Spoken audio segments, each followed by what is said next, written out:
Hello दोस्तों, नमस्कार। स्वागत है आप सभी का प्रयागराज पीसीएस में। दोस्तों, आज हम क्लास 6 की एनसीईआरटी ज्योग्राफी का चैप्टर 4 देखने वाले हैं। चैप्टर का नाम है मानचित्र। इस चैप्टर में आइए हम स्टार्ट करते हैं, देखते हैं कि क्या क्या चीज़ें इसमें बताई गई हैं, पूरा डिटेल डिस्कशन करते हैं। इस चैप्टर में एक स्टोरी से स्टार्ट होता है। सबसे पहले बताया गया है कि ग्लोब का इम्पोर्टेंस क्या है। पीछे के चैप्टर्स में हमने ग्लोब के महत्व के बारे में पढ़ा है। ग्लोब के अध्ययन की लेकिन कुछ सीमाएं होती हैं, कुछ कमियां होती हैं। जब हम पूरी पृथ्वी का अध्ययन करना चाहते हैं तब ग्लोब हमारे लिए बहुत महत्वपूर्ण साबित होता है।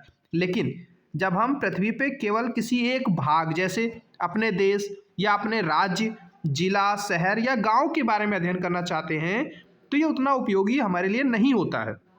ऐसी स्थिति में हम मानचित्रों का उपयोग करते हैं। मानचित्र क्या होते हैं?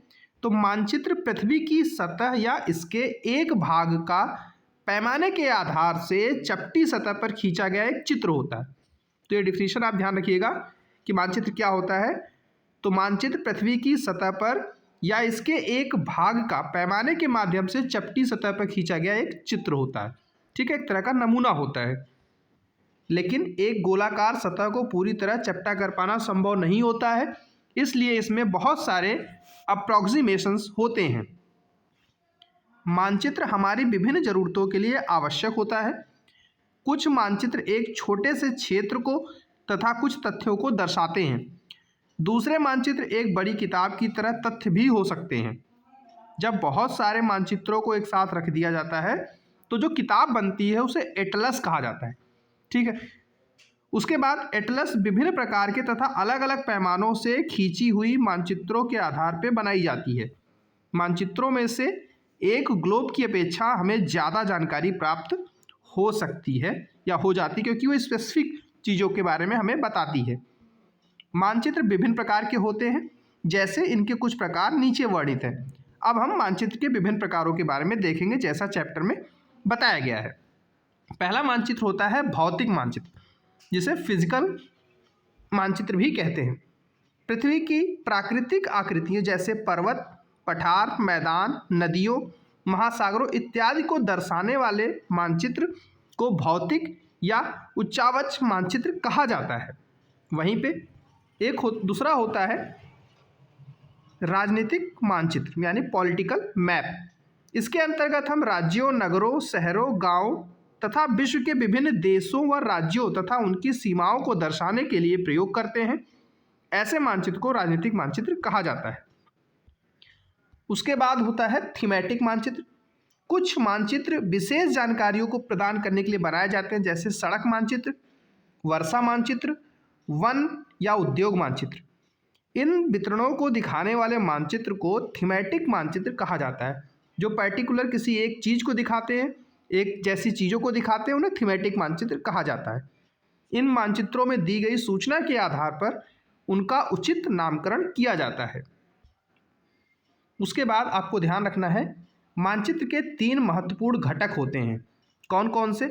एक है दूरी, दूसरा होता है दिशा और तीसरा है किस प्रतीक का आप यूज़ कर रहे हैं, यानी प्रतीक। तो 3 महत्वपूर्ण घटक होते हैं। पहला है दूरी। मानचित्र एक आरेखण होता है जो पूरे विश्व या उसके एक भाग को छोटे से कागज पर या पन्ने पर दर्शाता है। या हम कह सकते हैं कि मानचित्र छोटे पैमाने पर खींचे जाते हैं, लेकिन इसे इतनी सावधानी से छोटा किया जाता है ताकि स्थानों के बीच दूरी वास्तविक रहे। इसके लिए हमें पैमाने का प्रयोग करना पड़ता है। उदाहरण के लिए हम देख सकते हैं, अगर एक विद्यालय और आपके घर के बीच की दूरी को 10 किलोमीटर मान लिया जाए तो इसे आप सेंटीमीटर्स में इस प्रकार से कन्वर्ट करके दिखा सकते हैं।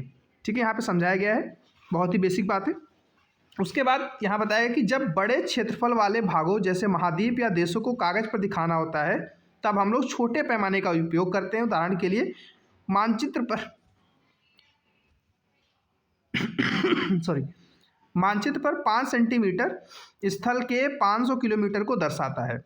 ठीक है, मतलब अगर हम 100 किलोमीटर को 1 सेंटीमीटर मान लें तो इस हिसाब से हमारा 500 किलोमीटर 5 सेंटीमीटर की रेखा से इंगित हो जाएगा। इसे ही कहा जाता है छोटे पैमाने वाला मानचित्र। ठीक है, इसी प्रकार से जब हमें किसी छोटी चीज़ को, अति सूक्ष्म चीज़ को बड़ा दिखाना होता है तो हम बड़े पैमाने का मानचित्र यूज़ करते हैं। ठीक है, उसके बाद इसमें कौन कौन से प्रतीक यूज़ होते हैं तो आप देख सकते हैं कि इसमें डिफरेंट तरीके से एक गांव का मानचित्र यहाँ पे बनाया गया है, जहाँ पे दुकानें हैं, ठीक है, डिफरेंट पर्सन्स के घर हैं, कहीं पे जंगल है, कहीं विद्यालय, कहीं कुआं है, इस तरह से इसको दिखाया गया है। ठीक है, दूसरा इंपॉर्टेंट चीज़ होता है मानचित्र के अंदर, हमने देखा था दिशा। जब भी आपको दिशा दिखाना होता है तो ऊपर की तरफ आप उत्तर और ये दक्षिण तथा पूरब और पश्चिम दिशा मानते हैं। इसी क्रम में आप यहाँ देख सकते हैं कि प्रधान दिग्बिंदु में उत्तर दक्षिण पूरब पश्चिम और इसके बीच भी उत्तर पूर्व दक्षिण पश्चिम, उत्तर पश्चिम और दक्षिण पूर्व क्रमशः दिखाए जाते हैं। अब इसमें हम बात करें तो अधिकतर मानचित्र में ऊपर जो होता है दाहिनी की तरफ तीर का निशान बना होता है, जिसके ऊपर ऊ लिखा होता है अर्थात उत्तर लिखा होता है। यह तीर के निशान उत्तर दिशा को दर्शाते हैं, इसलिए उसे उत्तर रेखा कहा जाता है।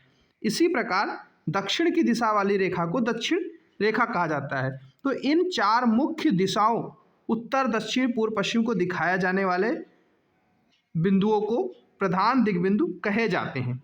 ठीक है, उसके बाद हम आगे बढ़ते हैं तो इसमें तीसरा महत्वपूर्ण जो घटक था, माफ कीजिएगा,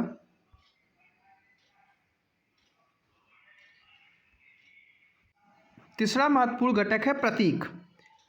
अब प्रतीक के अंदर किसी भी मानचित्र के वास्तविक आकार या प्रकार दिखाना संभव नहीं होता है, तो उसके लिए हमें कुछ प्रतीक मानने पड़ते हैं। इसलिए वो निश्चित अक्षरों, छायाओं, रंगों, चित्रों, रेखाओं का उपयोग करके उनको दिखाया जाता है।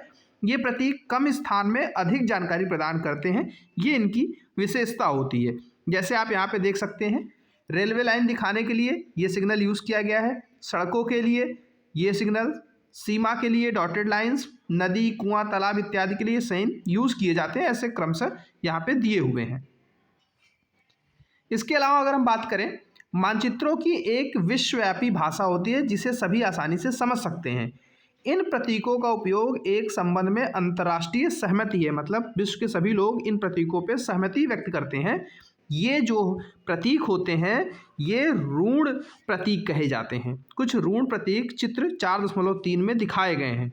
ठीक है, जैसे हमने यहाँ पे देखा था 4.3 चित्र, ये सभी जो है ऋण चित्र हैं। जैसे रेलवे लाइन दिखाने के लिए ये साइन जो है ये विश्व स्तर पर प्रयोग किए जाते हैं। इसी प्रकार से पेड़ और घास के लिए ये चित्र विश्व स्तर पर मान्यता प्राप्त हैं। अब आगे अगर हम बात करें तो रेखा चित्र क्या होते हैं।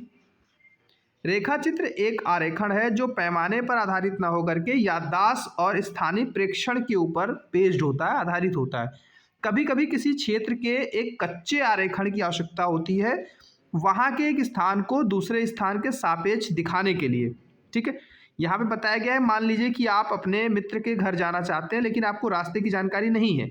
आपका मित्र अपने घर के रास्ते को बताने के लिए एक कच्चा आरेखण बना सकता है। इस प्रकार कच्चे आरेख को बिना पैमाने की सहायता से खींचा जाता है, इसलिए इसे रेखा चित्र मानचित्र कहा जाता है। ठीक है, मतलब आपको ध्यान क्या रखना है, जो रेखा चित्र मानचित्रण होता है उसमें पैमाने का ध्यान नहीं रखा जाता, बिना पैमाने के वो बनाए जाते हैं। ठीक है, उसके बाद अंत में है इस चैप्टर में बताया गया खाका। तो खाका क्या है, एक छोटे क्षेत्र के बड़े पैमाने पर खींचे गए रेखा चित्र को खाका कहा जाता है। ठीक है, एक बड़े पैमाने वाले मानचित्र से हमें बहुत सी जानकारियां प्राप्त होती है, लेकिन कुछ ऐसी चीज़ें होती हैं जिन्हें हम कभी कभी जानना चाहते हैं, जैसे किसी कमरे की लंबाई, चौड़ाई, जिसे मानचित्र में नहीं दिखाया जा सकता। उस समय हम लोग बड़े पैमाने वाले एक रेखा चित्र का यूज़ करते हैं जिसे खाका कहा जाता है। ठीक है, तो इस तरह से ये चैप्टर हमने पूरा डिस्कस किया। और इसमें जो एक्सरसाइज के प्रश्न हैं आप देख सकते हैं कि मानचित्र के 3 प्रमुख घटक कौन से हैं, तो हमने देखा था। आई होप आपको ये याद होंगे, तो कमेंट सेक्शन में इसका जवाब बता सकते हैं। प्रधान दिग बिंदु कौन कौन से हैं, वो 4 बिंदुओं के नाम आप यहाँ बताइए। मानचित्र के पैमाने से आप क्या समझते हैं, तो पैमाना वो स्केल होती है जिसके ऊपर मानचित्र बनाया जाता है। ग्लोब की अपेक्षा मानचित्र अधिक महत्वपूर्ण होते हैं, क्यों? पहले ही पैराग्राफ में हमने समझाया आपको, तो उस चीज़ को यहाँ पे बताना है आपको। मानचित्र और खाका के बीच अंतर बताना है। ठीक है, उसका कौन सा मानचित्र विस्तृत जानकारी देता है। उसके बाद प्रतीक किस प्रकार के मानचित्रों के अध्ययन में सहायक होते हैं, ये सभी प्रश्न हैं। उसके बाद बहुविकल्पीय प्रश्न है, आप देख सकते हैं कि वृक्षों के वितरण को दिखाने वाला कौन सा मानचित्र है, तो वृक्षों को दिखाएगा आपका थीमेटिक मानचित्र। उसके बाद नीले रंग का इस्तेमाल किसे दिखाने के लिए किया जाएगा, तो जलाशयों के लिए। और दिक् सूचक का उपयोग किसके लिए होता है, दिशा की जानकारी के लिए होता है। फिर पैमाने की आवश्यकता क्या होती है, तो आपको पता है कि पैमाने हम मानचित्र के लिए यूज़ करते हैं, रेखा चित्र और मानचित्र में यही अंतर था कि वहाँ पर पैमाने की आवश्यकता नहीं होती। तो इस तरह से हमने एक्सरसाइज भी कंप्लीट की। ये छोटा सा चैप्टर है, इसमें काम की 2-3 बातें थी, वो बेसिक चीज़ें आप ध्यान रखेंगे तो आपके क्वेश्चंस सही हो जाएंगे। सो इस वीडियो में इतना ही। ऐसी वीडियो देखने के लिए चैनल को सब्सक्राइब कर लीजिएगा। बाकी भी चैप्टर्स कंप्लीट कराए गए हैं, आप उन्हें भी जरूर देखिए। सो इस वीडियो में इतना ही। Thank you for watching.